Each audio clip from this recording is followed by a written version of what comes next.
Subscribe to our YouTube channel and press the bell icon so that you never miss any video lesson from Rouse IAS Study Circle. Now we are also available on Telegram, so join our Telegram channel by clicking on the link that is available in the description below to get the latest updates from Rouse IAS Study Circle. Hello and welcome to Daily News Simplified, an analysis of the Hindu newspaper from UPSC perspective.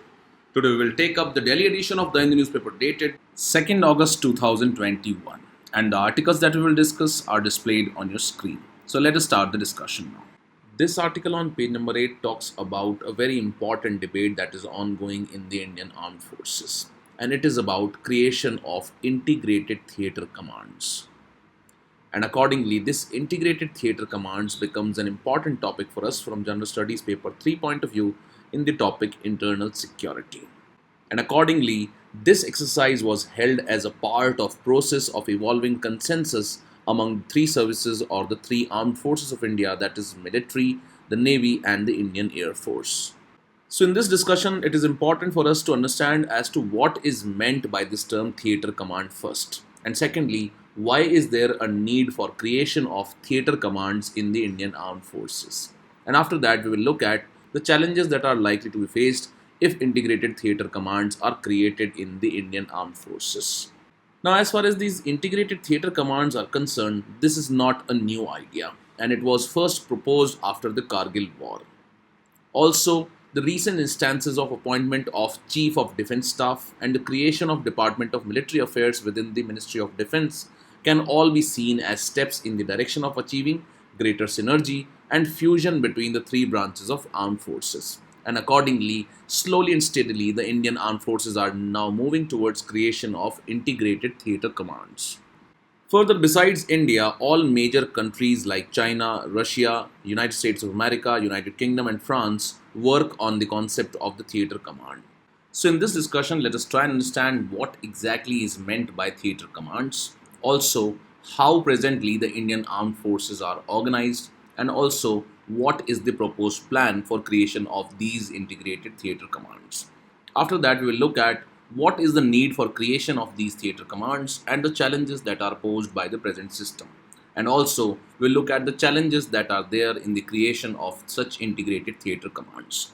Now, the term theatre command has its origin from theatre warfare. And this term theatre warfare simply means the entire land, sea and air areas that are directly involved in war operations. Now presently we note that the Indian Armed Forces has three wings: the Indian Army, the Indian Navy and the Indian Air Force. And if in a warfare all these forces, land, sea and air, are integrated and are directly involved in war operations, then this is known as a theatre warfare operation. And accordingly, the theatre command refers to a unified command under which all the resources of Army, the Navy, the Air Force are pooled depending upon the threat perception. So it is basically about integrating all the resources and the personnel of the three wings of the Indian Armed Forces, that is Army, the Navy and the Air Force. Now such integration of armed forces into theatre command can be geographical, it can be thematic, etc. So if in case such creation of theatre commands is based on geography, it will be like creation of a theatre command along borders with particular country. For example, if India creates a theatre command with Pakistan, it will include all the three armed forces working together and their resources integrated to tackle the threat from the country like Pakistan or China on its borders. Again, such integrated theatre commands can include thematic integration, and this can include creation of a command which is aimed at tackling all kinds of maritime threats. So this is another way of handling or creation of integrated theatre commands. So first type in which the theatre commands can be created is based on geography, and second is based on the thematic terms. And as we have already learned that all the major countries like China, Russia, United States of America, UK and France all are working on the concept of theatre command. Also, various committees after wars have suggested the creation of such theatre commands. In this line, after the 1999 Kargil War, the government started reviewing India's preparedness, which demanded a need for military reforms. And the Kargil Review Committee recommended the creation of post of Chief of Defence Staff with a particular focus on adopting an integrated approach in defence management. And you might all be aware that the position of Chief of Defence Staff was created recently almost 20 years after the Kargil war got over. Another committee that was led by Lieutenant General D.B. Shekatkar had recommended the theatre command to integrate land, sea, and air defense capabilities. So, accordingly, this is not a new concept but has been recommended by various committees previously and especially after the Kargil war. Now, if you look at the present way in which the Indian armed forces are organized, India currently has 19 military commands, and these commands are vertically split into 7 commands for the Indian Army, 7 commands for Indian Air Force, 3 commands for Indian Navy, and then we have a tri-service command at Andaman and Nicobar. So this is a kind of integrated theatre command that exists presently in India, where all the 3 forces, that is the Army, Navy and the Air Force, operate in Andaman and Nicobar. And then we have a Strategic Forces Command, or the SFC, to look after the country's nuclear stockpile. So this is the way in which presently the Indian armed forces are organized, which include 7 commands for Army, 7 for Air Force, 3 for Navy, 1 tri-service command at Andaman Nicobar, and a Strategic Forces Command. Then what exactly is the plan to create the integrated theatre commands? So the plan is to bring all these 17 service commands, which include the Army, Air Force and Navy, into 5 unified or theatre commands. First one will be Northern Land Theatre, which will include Jammu and Kashmir, Ladakh and the Central Sector. Second one will be Western Land Theatre. It will be Pakistan centric and it will work in an integrated manner to tackle threats that generate from Pakistan on the western front of India. Then we will have a Eastern Land Theatre, and finally we will have Maritime Theatre Command and an integrated Air Defense Command. So these are the 5 unified or joint theatre commands that are likely to be created in India in the Indian Armed Forces. So you can see the first 3 are based on geography, while the second 2 are based on thematic themes. That is, first is aimed at tackling the Maritime Theatre Command and second is aimed at tackling the Air Defense Command. So this brings us to next important question as to what exactly is the need for creation of such integrated theatre commands and what is the issue with the present system that exists in the Indian Armed Forces. Now, as we have seen that various committees that were created after the Kargil war recommended an enhanced coordination between land, sea and air capability. And accordingly, it is suggested that there is a need for creation of such theatre commands for enhanced coordination between the armed forces for prompt and effective military response. Secondly, such integration into the theatre command aims at bringing down the costs. So having a unified approach during the defense acquisition will also reduce the cost of procurement for the Indian Armed Forces.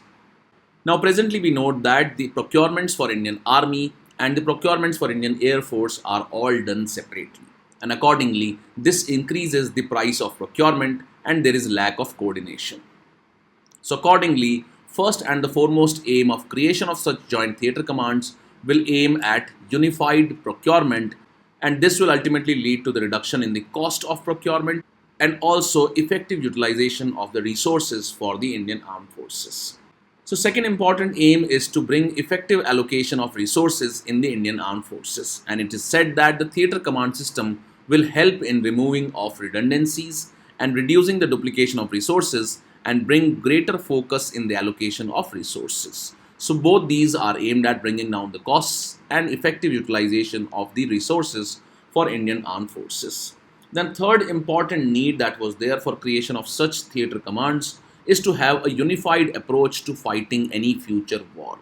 And in this line it is said that a potential conflict with a major military power like China may extend well beyond the typical theatres of wars.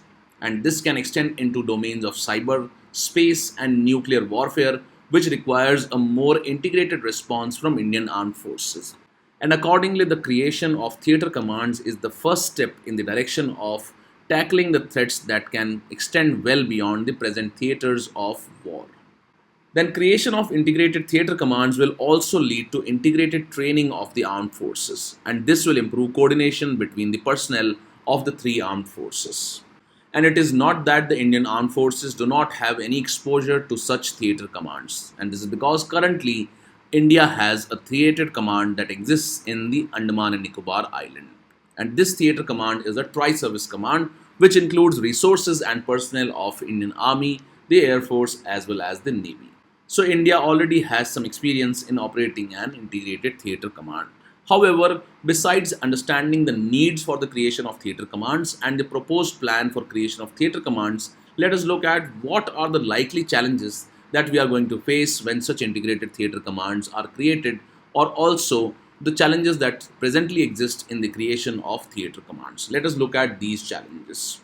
Now, the first and the foremost challenge that exists is related to the lack of consensus over the basic structure of the theatre commands. And there will be questions like who reports to whom and how does the chain of command flow. And these involve issues of operational command and control over the assets, because presently the Indian armed forces are organized in such way that all the three forces handle their personnel as well as resources independently. But when such integrated theatre command is created, there will be challenge of operational command as well as control over the assets. Second challenge is related to the existing mismatch that exists between the assets of Army, Navy, and the Air Force. In this line, the Indian Air Force thinks that they have less resources as compared to the Indian Army as well as Indian Navy. And in this regard, the Indian Air Force has expressed concerns about its assets getting spread over thinly over the different theatre commands. The third challenge is that creation of such theatre commands will lead to dilution of the office of three service chiefs. And this is because once such theatre commands are created, the Department of Military Affairs under the Ministry of Defense and the Chief of Defense Staff will become more powerful as compared to the three service chiefs, because for greater coordination, the role of military affairs will increase. Then Indian Air Force has already expressed its reservations about the idea of integrated theatre command. And the Indian Air Force has expressed the feeling that it will be reduced to a support force in case theatre commands come into being. And there's the feeling that the theatre command will lead to superiority of army over other forces like the Navy and the Indian Air Force. Also, there's a concern that how other security forces that exist today like the BSF, ITBP, Assam Rifles or CRPF will be integrated into such theatre commands. And then the concerns have been raised about the operational efficacy of integrating the existing three Indian Navy commands into one. Now, in the proposed plan, the creation of integrated maritime theatre is being discussed. And accordingly, concerns are now being raised about the operational efficacy of such integrated maritime theatre command. This because presently the Indian Navy has three Navy commands. And how exactly will the new maritime theatre command function and what will be its operational efficacy will be seen in the near future. And accordingly, concerns have been raised regarding this. And last but not the least, concerns have been raised regarding the effectiveness of creation of such theatre commands in handling non-conventional warfare threats and the emerging threats to security. So it is said that the theatre commands are based on the idea of tackling conventional armed conflicts. However, in an age of nuclear overhang, the possibility of full-fledged warfare is very less now, and the subconventional warfare and the terrorism poses more threat to India, and accordingly, theatre commands will not be suitable to meet these challenges. So, in the long run, it is said that the integrated theatre commands is a long pending reform. However, we need to tread cautiously, taking all the armed forces and relevant stakeholders on board before proceeding with it. So, this topic has been organized very clearly, and you can expect a question in the mains examination based on this topic. And the points that we have discussed here can be used in writing answer for that question. With this, let's take up the next news article now. Now, in the past 2 to 3 years, the Indian economy is witnessing a kind of recession. And this has been because of twin shocks that the Indian economy faces in terms of lack of demand as well as also the shock of supply. And this has brought Indian economy on the verge of a recession. Further, the Indian economy has registered a negative GDP growth rate of minus 7.5% in 2020 and 21. And it is for the first time in the last 41 years since 1979 and 80 that the Indian economy has registered negative growth rate. So, in the backdrop of the grave situation in which the Indian economy is, the author argues about the challenges that are faced by the Indian economy and provides reasons and correlation of such challenges with the decreased GDP growth rate. And he has also argued that it may become difficult for the economy to come out of recession. And the points that we discuss here can be important for us from General Studies Paper 3 point of view in the topic economic development. And some of the points that we discuss can also be important for us from the prelims examination perspective. Let us look at all the challenges that are faced by the Indian economy presently. So as we have already discussed that the Indian economy is witnessing twin shock, and we have witnessed a decline in the demand in the Indian economy, and this has adversely impacted the Indian economy's prospects. Now, demand is sometimes termed as the private final consumption expenditure. And this private final expenditure is the major driver of the Indian economy, and it accounts for about 60% of India's GDP, which is a very huge chunk of the total contribution to GDP. Now, in the last 2 to 3 years, we have seen that there is a decline in the demand and the private final consumption expenditure. Now, what happens because of this is that it creates lack of incentive to increase the production to the manufacturers. And when there will be lack of incentive to the manufacturers to produce more, it will lead to lower investments from the private sector.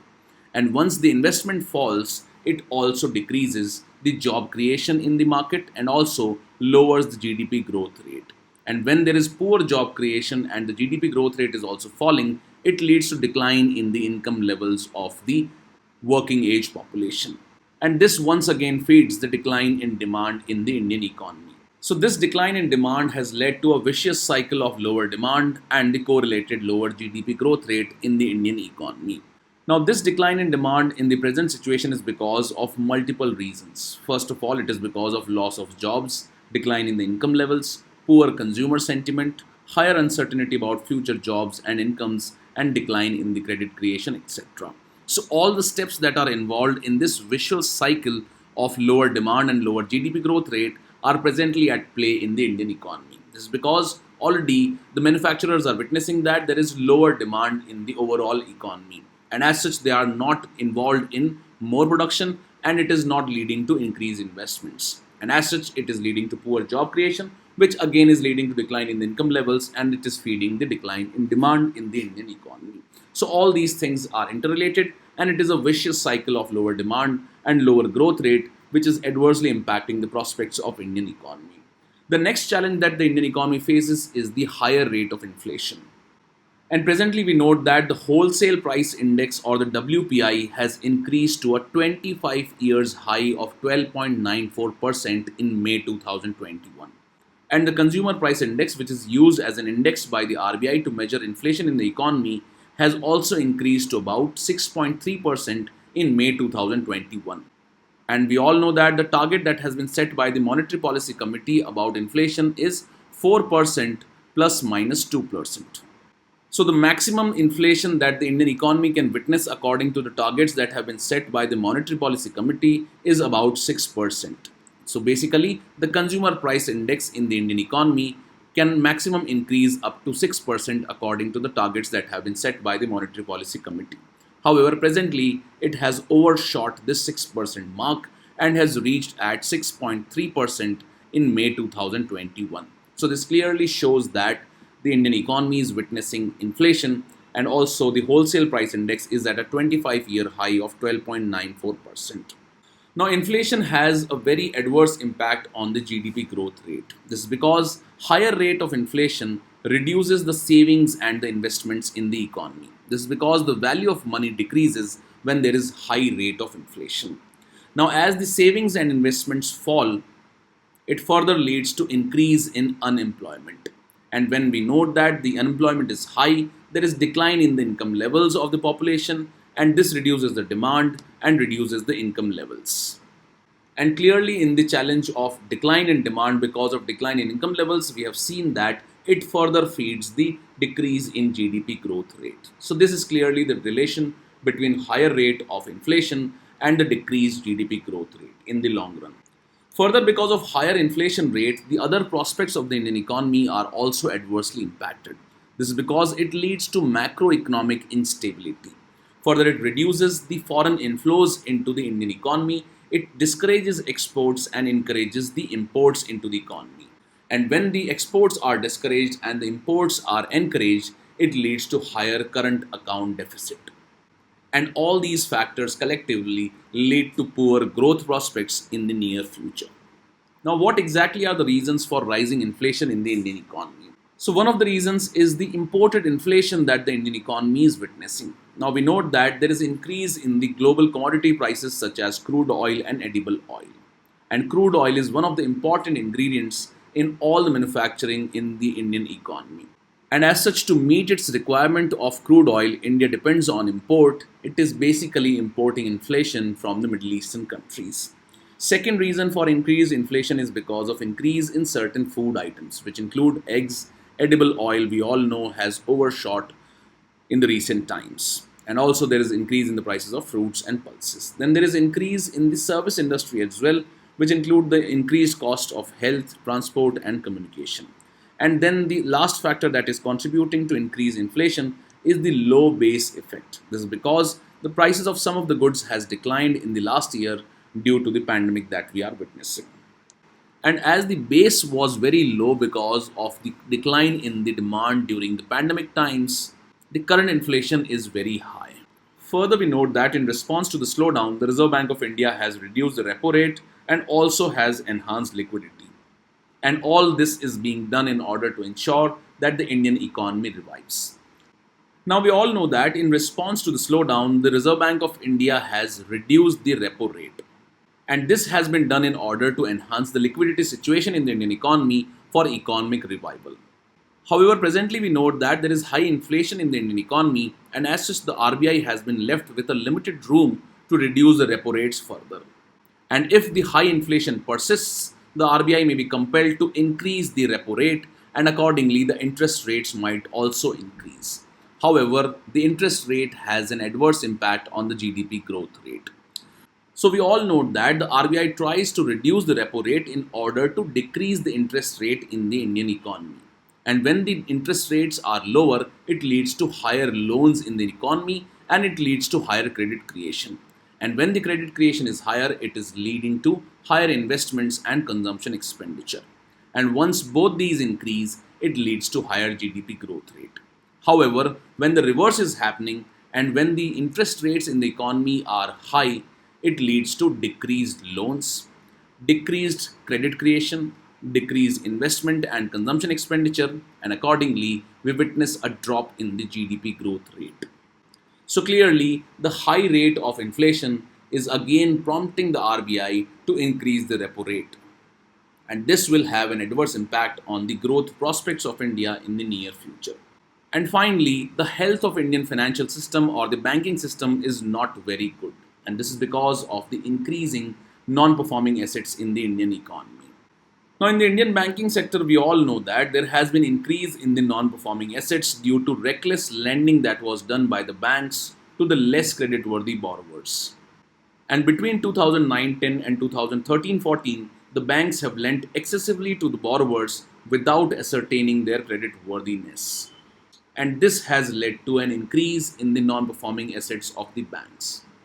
And because the non-performing assets in the banking sector are increasing, despite efforts by the RBI to increase the liquidity in the Indian economy, the banks are reluctant to give the loans because of fears of further increase in the non-performing assets due to the recession. And this reluctance of the banks has in turn led to decrease in the credit creation in the Indian economy. So what happens when the financial health of the banking sector is good, and what happens when the financial health of the banking sector is bad? So when the non-performing assets in the banking sector is low, their financial health is considered to be good. And when their non-performing assets are low, the banks are interested in lending more. And this leads to increase in credit creation, which further boosts higher GDP growth rate. And when the GDP growth rate is increasing, there is higher profits for the companies and it leads to lower non-performing assets in the economy. And this again feeds the good health of financial system or the health of banking sector. However, when the banking sector's health is not so good because of increase in the non-performing assets, it discourages the banks from providing credit in the economy, and as such it leads to decrease in the credit creation. And this is what we are witnessing presently, because despite high liquidity in the economy, we are not witnessing commensurate credit creation. And as the credit creation is decreasing, it is leading to decreasing GDP growth rate, which is further leading to decrease in the profitability of the companies, and this again is leading to higher NPAs and might lead to further deterioration in the health of the banking sector. So all these factors, that is the rising non-performing assets and the poor health of banking sector, the high rate of inflation and the high interest rates and decline in demand are all feeding poor prospects of growth of Indian economy in the near future. And also recently, the IMF had projected that the Indian economy is not likely to witness growth in the near future. And with this, let's take up the next news article now. Now, in today's newspaper, there are few articles which are important for us from the prelims examination perspective. For example, on page number 4 in today's newspaper, there is an article which reads, over 700 Halam people returned to Tripura. And these 700 people had taken refuge in the Karimganj district of Assam after clashes with Bru refugees in the northern Tripura. However, they are again returning back to Tripura. Now, the important point for us from the prelims examination perspective are the tribes that are involved in this news article. These include the Bru refugees as well as the Halam people. So accordingly, we have created a question on the eLearn platform in the form of a DNS quiz, and you will get pointers related to the Bru refugees or the Bru tribes. Then on page number 10, we have two news articles. One is related to the clinical trials of Ashwagandha, and the second news article is related to the new farming technique that is being used by the farmers in Punjab, which is known as the direct seeding of rice technique. So accordingly, you will find two questions based on the direct seeding technique as well as the Ashwagandha. And besides this, on the international relations page on page number 11, we have this news article where Afghan forces are digging into to defend the cities. So accordingly, the locations that are in news are important for us from this particular article. And also this news article on page number 11 where the US, UK and Israel are blaming Iran for the ship attacks. Here also the location is very important. So again, we have created two questions based on the locations from these two articles. So accordingly, there will be 5 questions in the today's DNS quiz that is there on the eLearn platform. Do go to the eLearn platform and attempt this quiz and try to answer these questions and get the pointers from the prelims examination perspective in the form of explanation to these questions. With this, we conclude today's discussion, and this is the question for the day.